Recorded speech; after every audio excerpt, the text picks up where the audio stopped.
தாயா தாரமா என வரும்போது என்ன முடிவெடுப்பீர்கள்? அப்படி வரக்கூடாது.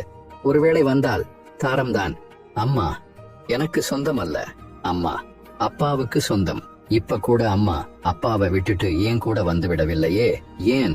அவர் கணவர் அவருக்கு முக்கியம். அதே போல் என் மனைவி எனக்கு முக்கியம். நான் அழைத்தால் அவள் எங்கும் வருவாள். அம்மாவுக்கு நான் செய்ய வேண்டிய கடமை அவர் கடைசி காலத்திலே கவனித்துக் கொள்வது. அதை செய்வேன். ஆனால் நான் அவருக்கு சொந்தமானவன் அல்ல.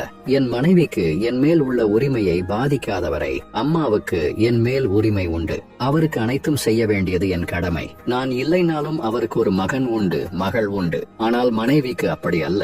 அவளுக்கு சகலமும் நான் தான். சிறுவயதில் அம்மா முக்கியம். கல்யாணமான பின்னும் அம்மா முந்தானையை பிடித்துக் கொண்டு ஒரு மகன் நடந்தால் அவன் அம்மாவின் வளர்ப்பு முழுமையாக இல்லை என்று பொருள். சமயம் வந்ததும் பால் கொடுப்பதை நிறுத்துவது போல மனைவி வந்ததும் சிறிது விலகவும் அம்மாவுக்கு தெரிய வேண்டும். மகன் விலகாவிட்டால் விலக்கிவிடவும் தெரிய வேண்டும். மகனுக்கு அவன் கடமையை சொல்லிக் கொடுப்பவள்தான் உண்மையான முதிர்ந்த அறிவுள்ள தாய். தன் சுயநலத்துக்காக மனைவியா நானா என்று முடிவெடு என்று சொல்லும் தாய் நல்ல தாய் அல்ல. மனைவிக்கு கணவன் சொந்தம் என்று ஏன் புரிய மாட்டேன் என்கிறது. அப்புறம் எதுக்கு கல்யாணம் பண்ணி வச்சீங்க? சீதனம் கொண்டு பொண்ணுக்கு கல்யாணம் பண்ணிடவா? இல்லை, அடுப்படியில் ஒரு எடுபிடி வேண்டும் என்றா?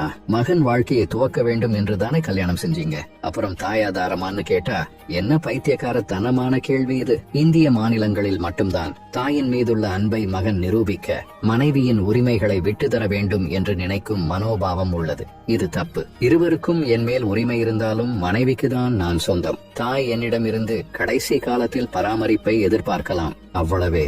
அந்த கடமையை பங்கு போட்டுக் கொள்ள 3 பேர் இருக்கிறோம். என் மனைவிக்கு நான் ஒருத்தன் தான் கணவன். அதனால என் ஓட்டு மனைவிக்கே.